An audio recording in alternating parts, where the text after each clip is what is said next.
Thank you. I'm also a daughter-in-law to the one and only Ed Kelce. So happy Father's Day to Ed. I'm going to tell you what my dad always says.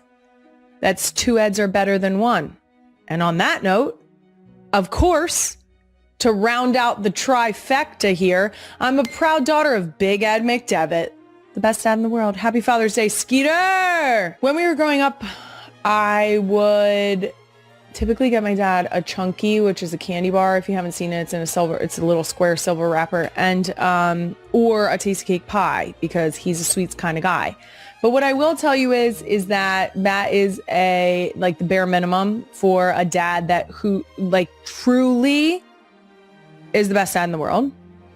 I am so grateful that I had the opportunity to have him as a dad, have him support me, have him understand supporting girls and lifting his daughters up and making sure that we felt like we could conquer the world, making sure that we felt like we could be independent, making sure that we felt empowered, all of the things that he made sure to support us in doing. He's the best.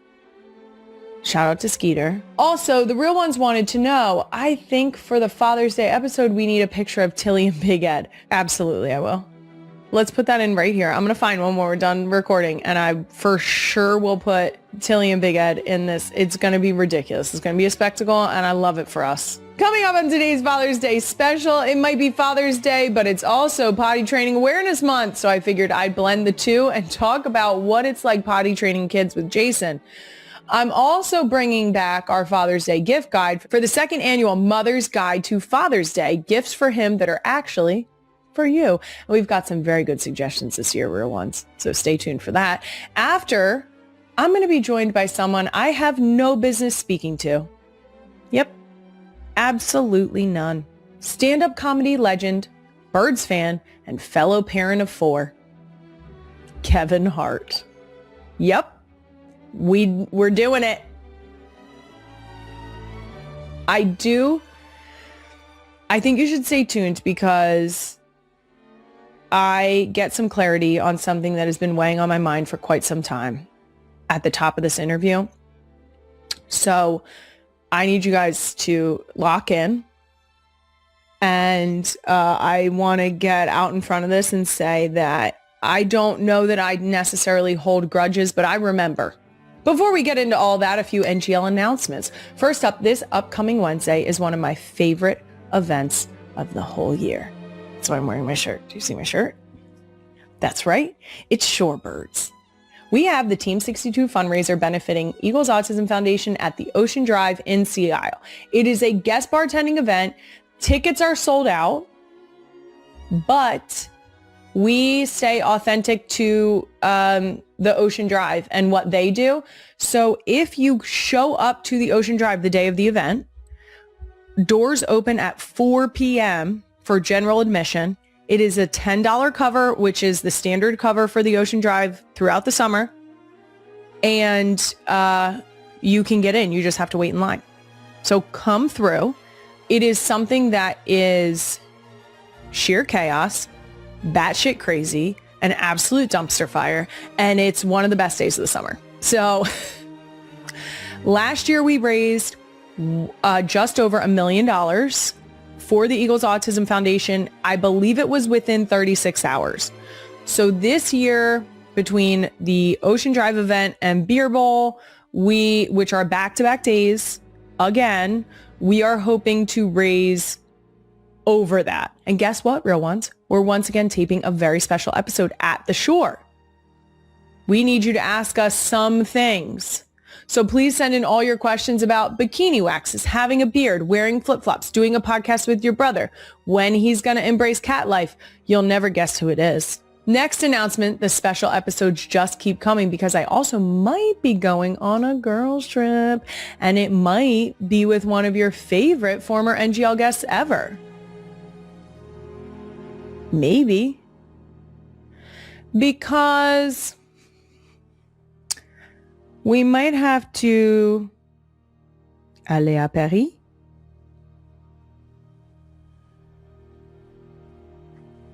Voyager, vacances avec les filles.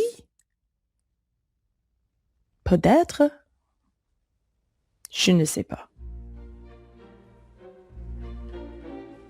I think that it is going to be magie avec une souris. Oui?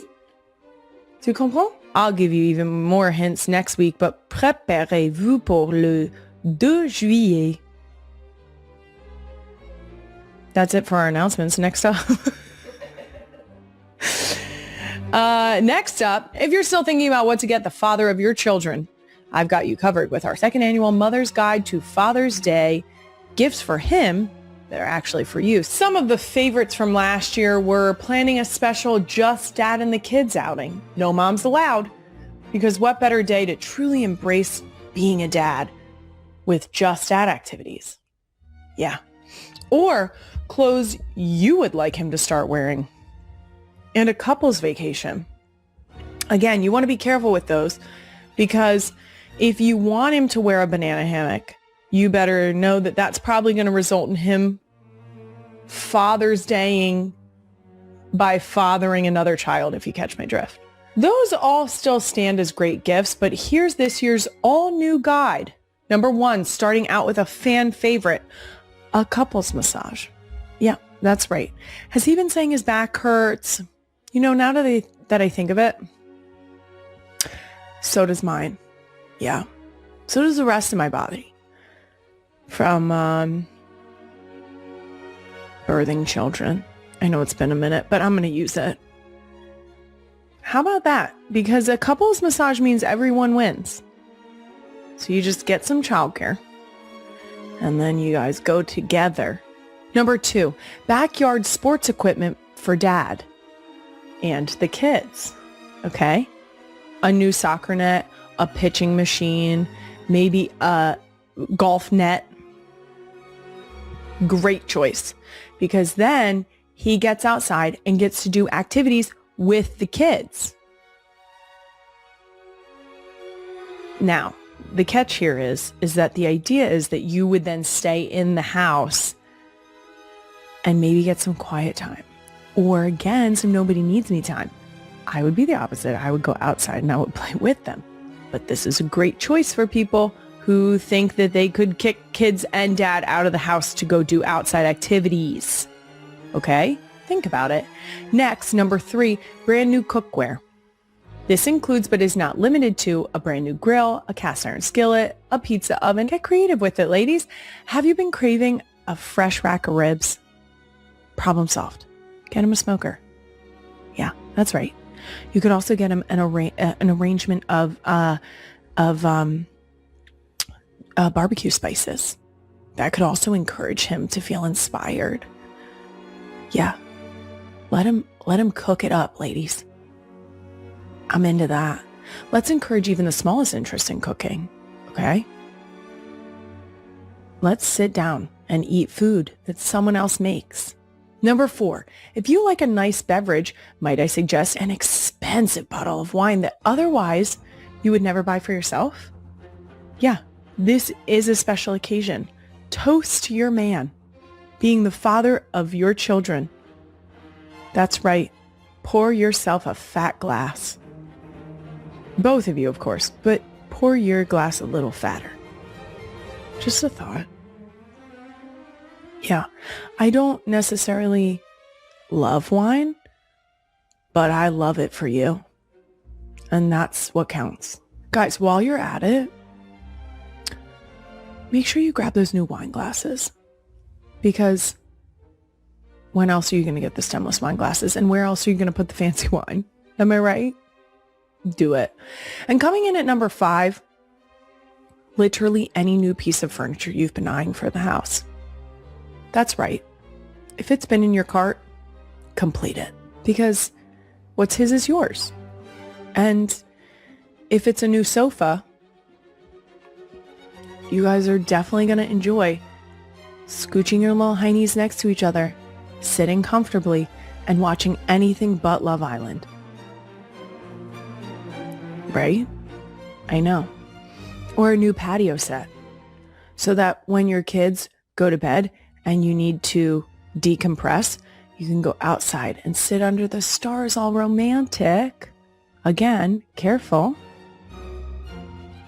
Too much romance, you might end up with another one. That's it for Mother's Guide to Father's Day gifts.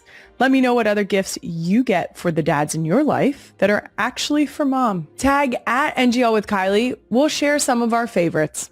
All right, let's keep it moving with a new edition of Can I Be Honest, brought to you by Pull-Ups. In honor of June being National Potty Training Awareness Month, I'm going to get very honest about potty training in the Kelce house. Yeah, we've had a couple accidents. We've had a lot of successes, and I think that you should focus on those, but not right now, because why would we tell stories about the successes and not talk about the shit that happened in the kitchen floor? It literally was a turd on the kitchen floor. I started out potty training with one of the little mini potties. The ones where when they're done, you have to like dump the bowl into the toilet and flush it. It was not the way to go. That wasn't our potty training journey. We quickly figured out that what we needed was a potty seat for on top of our actual potty, because I thought that the way we were going to get through it was to put the potty seat downstairs so that she didn't feel like she was away from everything, and that she would there was one day I let her watch Miss Rachel while she was sitting on the potty, as if that was going to help her. It didn't. She was just naked sitting in the living room. So the one day I tried to ask her to go potty on that potty, I was in the kitchen doing something and she didn't want to be left alone. So we put the potty in the kitchen. She sat on it for a while, and then she got up and walked around for a minute, and then promptly squatted directly next to the potty and took a dump on the floor. That was the end of that. So then we ended up doing potty on the actual potty with a potty seat. Specifically, one that we have loved is one that has like laddered steps up to the potty so that they can do it themselves. Jason and I very much tag team this activity. It happens to end up being, in a very joking manner, I will try to get my kids to call for dad. In other words, when they tell me I need to go potty, I'll say, great, you go up and get started, and when you're all done, dad will come and wipe your hiney. That is key, because when they say, Dad, I'm all done pooping. Dad, he can't help himself. He has to go. He really can't. I will tell you what. I feel like some people understand this. When your kids, I don't know about other people's kids. My kids have all gone through a very mom phase where it's mom this, mom that. I'm not leaving mom. It's not dad. It's mom. It's not a very long phase, but it's sometimes with certain kids, it was intense. And it really helps me in this trying to trick the kids into calling for dad specifically. Sometimes they do it, obviously. Sometimes they do it on their own without being prompted. But Jason's a sucker for when they call for him, because he's like, yeah, they called me, not you.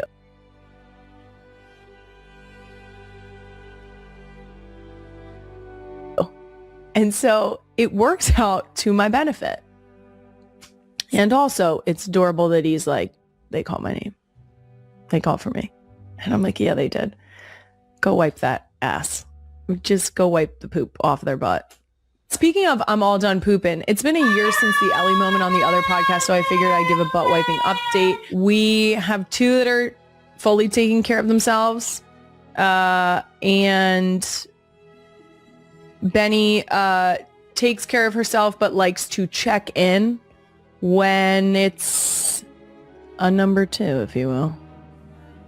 When she has to get a little more in depth. I did ask the real ones when they stopped wiping their kids' butts, and the consensus seemed to be kindergarten. I would say that this is the case for the most part, but much like every other freaking situation, when one kid starts doing it, the next kid decides that maybe it's my turn too. And then the next kid jumps in and they're like, hey, I can do it too. So it gets consecutively smoother, it seems. Prior to the being summoned to wipe a butt phase, we have been in the potty training trenches with 3 of our 4. And there's a few things that have consistently worked for us. Number 1, timers. I have to set a timer. I'm busy doing other things. I'll forget, they'll forget, and then it's too far gone. And a lot of times you end up running and potentially having an accident directly in front of the potty, which is a ridiculous phenomenon. The second thing that we're doing is picking up on signals. They do a lot of pee-pee dancing. You know exactly what I'm talking about. It's when your knees go together and you're just sort of like, almost like cricketing your thighs, okay? That means they need to go to the bathroom. Now, if your kids are anything like my kids, some of them might swear deep in their soul that they don't have to go. They're lying to your face. The thing that you should always push is that we'll try. That's it. We'll just try. And in line with that, they can try for the next tip, which is the treat system. A little candy would be great. Okay? Where you can give 1 candy for trying and 2 candies for doing it. Maybe 4 little candies for a number 2, or maybe 1 candy for a number 1 and 2 candies for a number 2. That lines up nicely. The other thing that I found invaluable are pull-ups. I really love the fact that they are there for you to make sure that you're not going to end up in a messy situation. Because there's something not so great about when your child comes to you and they were wearing undies because you're potty training and they say, I peed. And you say, where? And they say, I don't know. Because now you're looking for a puddle. And worse, when it's not a puddle on a hardwood floor or a tile floor, then you're feeling around a carpet. I've been there a couple times. Pull-ups avoids that. Pull-ups now has a new learning layer. It's something that I wish I had when I was training the older girls. It really is a game changer. It's designed to help kids learn wet from dry. So it will actually feel wet and then it will wick the moisture away from their skin so that they don't have a problem with any type of skin irritation. I'm very excited to try the pull-ups learning layer with Finn. If for any of you who are going through potty training right now, good luck. I really think that's the only thing left there is to say. It sucks. I should say it stinks, pun intended. And that does it for Can I Be Honest, brought to you by Pull-Ups. Kevin Hart is coming up. But first, let's get to this special Father's Day edition of Doom Scroll of the Week, brought to you by 7th Generation. First up, there's a trend on TikTok right now where people are referring to their dads as their current dad. And the reactions have been hilarious. Okay, guys, so I am here with my current dad. Current? What's that supposed to mean? Just like you're currently my dad. I'm your father. Current dad? What? No.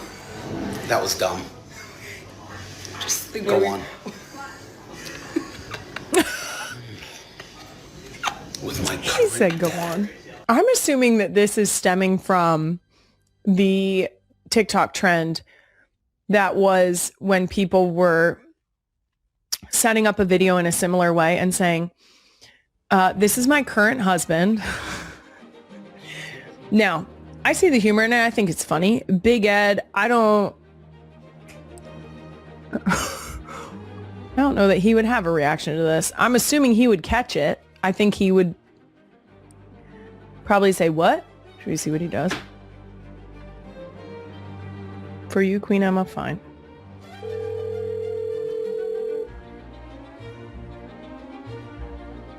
It's something. Proofy, Hi. Yeah. are you at work right now? You're at home. Yes. I'm in Malvern. Why? What's that? Why? What do they I had got a going TV. on? I had to pick a TV up. I ate a sandwich at home and came up here. I'm recording the podcast right now, but I wanted people to really quickly hear from my current dad. Why, you get another one?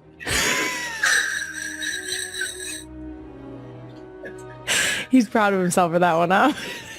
That was good. You gotta admit it. That was good. You were on your toes with that one. I like that. Yes, yeah.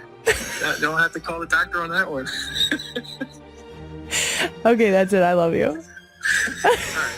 Okay, bye. Yep, there's Dad.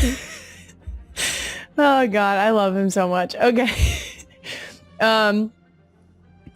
If I convince Wyatt or Ellie to say this, I don't know how Jason would feel that. I do think the girls are going to have a really good time when they're older, like teenagers, messing with Jason. And I think that Jason is going to be a really good sport about it. And I think he's going to play along just enough until he's had enough. And I'm so excited to watch it. Oh God. Yep. It's going to be fun. And the last scroll, this is a throwback to the first ever TikTok I posted. And this is clearly a Queen Emma attempt to get me to cry. Oh, I know what this clip is. Why you got to bring Winnie into this? Yep. I'm not looking.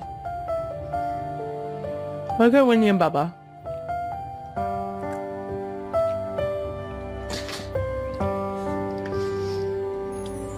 Yeah. Mm-hmm.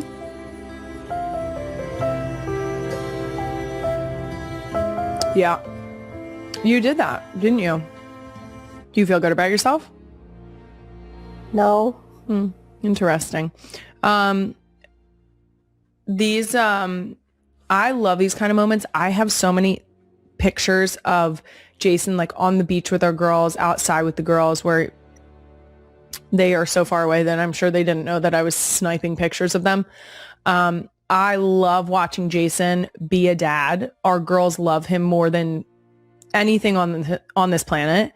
And he is so caring. He's so gentle. He's so sweet. And then he's also like the perfect mix of he'll throw him under the couch. He will roughhouse. He will do all the ridiculous things that mom won't.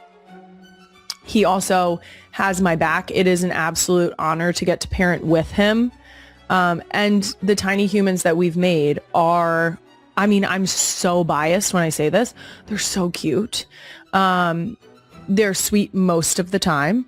And it really is so much fun to watch him be a dad. And he's so good at it.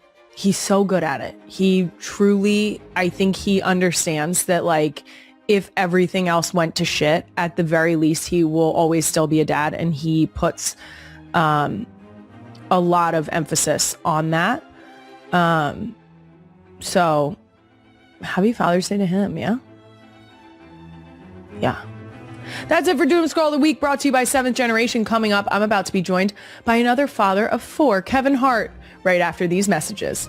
With 4 little girls, I know sometimes we can all be a little extra. When people have to pack up 3 stuffies just to leave the house, make sure their purse is packed with their rocks and their markers. God only knows where they're going to draw with those, which is exactly how I know what does and doesn't need to be so extra. So many dish soaps are loaded with dyes and artificial fragrances that do more to put on a show than actually clean. That's the wrong kind of extra. And that's where 7th Generation comes in. 7th Generation's bio-based power cuts through grease so I can clean my dishes and then get back to literally anything else. That's 7th Generation. All of the cleaning power, none of the extras. And 7th Generation scents are made from 100% essential oils and botanical ingredients, like the clementine zest and lemongrass dish liquid, with no artificial fragrances. Plus, 7th Generation dish liquid is EPA Safer Choice certified, meaning they are designed to be safer for you, your family, and the environment. It's just a powerful clean that gets the job done and leaves nothing behind. Make the switch to 7th Generation. It's almost Amazon Prime Day. For the best deals of the year, go shop 7th Generation at Amazon.com.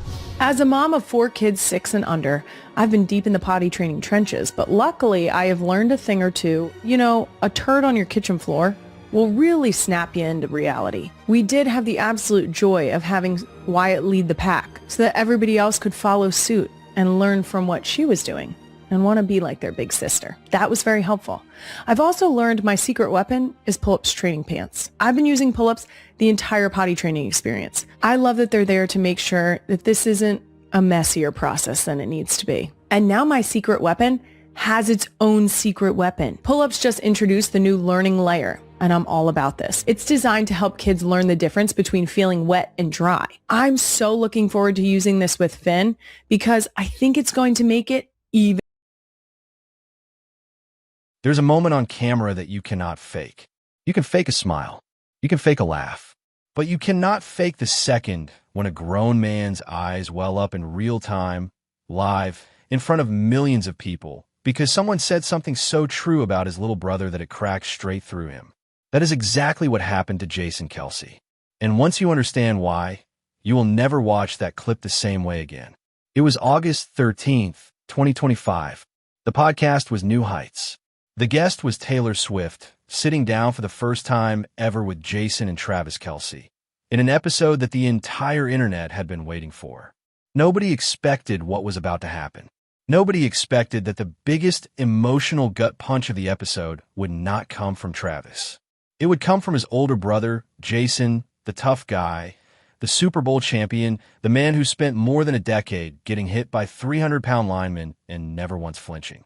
That man, sitting at that table, was about to be undone by a single sentence. Taylor leaned in, and she started describing what Travis is actually like as a person. Not the highlight reel, not the touchdowns, the real him. She said, Travis is just a vibe booster in everyone's life that he's in. And then she kept going. She said being around him is like when you take a picture on your phone and you push the enhance color button. That is what he does to everyone's life. He makes it brighter. He makes it more vivid. He makes everything around him feel more alive.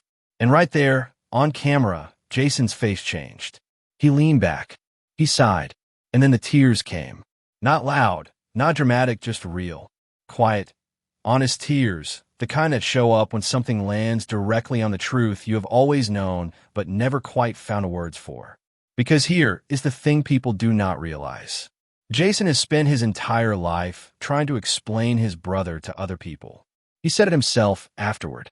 He said, I try to describe you to people a lot of the time. Think about that. An older brother, constantly trying to find the right words to capture who his little brother really is, constantly falling just a little short, constantly settling for something close but not quite it. And then, out of nowhere, this woman who has only been in their lives for a couple of years finds the exact words in one sentence. Human exclamation point. That was it. That was the phrase. Not Big Yeti. Not some nickname from the locker room. Human exclamation point. And Jason, the man who makes a living putting thoughts into words for a living now, just sat there stunned because somebody else had done in one sentence what he had been trying to do for 37 years. He later went on another podcast, busting with the boys, just to talk about that exact moment again, because it had not left him. He said, the human exclamation point was the best way I've ever heard Travis described in my life. Sit with that for a second. The best way he has ever heard his own brother described. In his entire life. That is not a throwaway comment. That is a brother who has watched Travis grow from a kid to a teammate, to a champion, to a global icon, finally hearing someone capture the soul of him in 4 words. And this is where it stops being a celebrity story and starts being something every single one of us understands deep in our chest. Because who among us has not tried to explain someone we love to the rest of the world and failed to find the words? Who has not sat there thinking, I know exactly who this person is in my heart. I just cannot get it out of my mouth the right way. That is universal. That is human. Jason Kelce, 6'3", 290 pounds, a man who blocks some of the most terrifying athletes on the planet for a living, was undone by the exact same feeling that hits a mother trying to describe her son, or a friend trying to describe their best friend at a wedding toast. The feeling of, I have loved this person my whole life, and somebody else just said it better than I ever could. And that is the part that makes this so much bigger than football, so much bigger than pop culture, so much bigger than a podcast clip. This is about family. This is about brothers. This is about the quiet ache of loving someone so much that watching another person finally see them clearly Finally name what makes them special, break something open in you. Not because you are sad, because you are relieved, because you are proud, because for 1 second, the whole world saw your brother the way you have always seen him. Taylo was not just complimenting Travis in that moment. She was, without realizing it, giving Jason something he did not even know he needed. Validation. Proof. Confirmation that the person he has spent his whole life loving and defending and believing in is exactly as remarkable as Jason always knew he was. And when somebody finally puts language to a feeling you have carried silently for decades, it does something to you. It gets past every defense. It gets past every tough exterior. It goes straight to the part of you that is still just a kid, looking at your little brother, feeling something you never had the right words for. That is why Jason cried. Not because it was sad, because it was true. Because sometimes the truth, spoken plainly by someone who sees it clearly, hits harder than anything scripted ever could. And maybe that is the real lesson hiding inside this whole moment. We spend so much energy trying to find the perfect words for the people we love. We rehearse speeches. We write things down. We try to capture what someone means to us. And sometimes the most powerful thing in the world is not finding the perfect words yourself, is hearing someone else find them for you and realizing, yes, that is exactly it. That is exactly who they are. So the next time you watch that clip, do not just see a football star tearing up on a podcast. See a brother. See decades of love compressed into one unscripted second. See a man who has given so much of his life to protecting his brother on the field, finally watching someone else protect his brother's heart with words. Because that is what real family does. They do not just show up for the wins. They show up for the moments in between, the quiet ones, the honest ones, the ones nobody plans for. And every single one of us has a Jason Kelce moment somewhere inside us, waiting for someone to say the right thing about the person we love most, so we can finally feel what we have always known.